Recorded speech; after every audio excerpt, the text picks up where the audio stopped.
Voters in the state of Texas are heading to the polls today for the first primary election of the 2022 midterms. There's a lot on the line as voters cast their ballots for both local and national races. Joining us now with a preview of what we can expect is NBC News senior political editor Mark Murray. Mark, good morning. Thanks for being with us. So, this is one of the first big opportunities to get this temperature check of voters for this year's midterms. What are some of the races we should be watching out for in Texas and some that maybe will have national implications?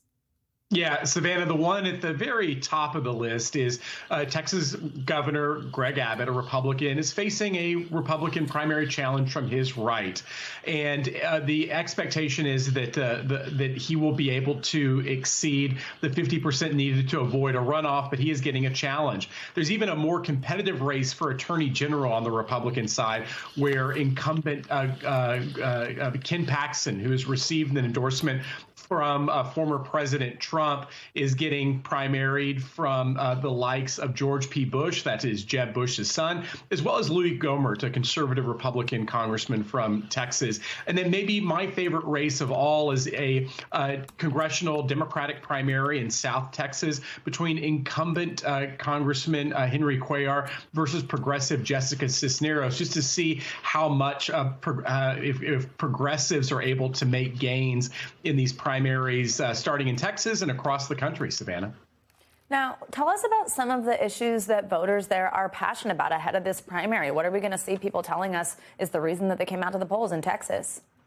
It really runs the gamut. And again, I think it's very consistent with what a lot of national polls are telling us. And so obviously the economy and inflation, certainly the situation with COVID, all of a sudden, and I know we're talking about the situation in Ukraine, and that will be a focus on President Biden's State of the Union address, but it will be interesting to see how that kind of trickles into the midterm matrix. Absolutely, especially with as much attention as there is on it. Now, Mark, we've been talking, of course, about the new restrictive election law in Texas.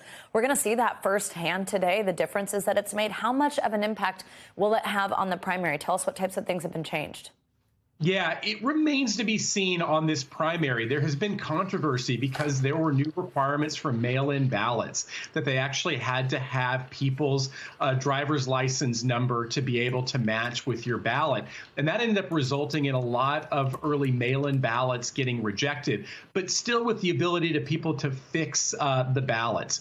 It is worth noting that Texas has historically been a really poor mail-in ballot state, only allowing that for people who are senior citizens as well as disabled Texans. But we're going to be watching just to see how many people's ballots ended up getting affected and whether they were able to get fixed days earlier.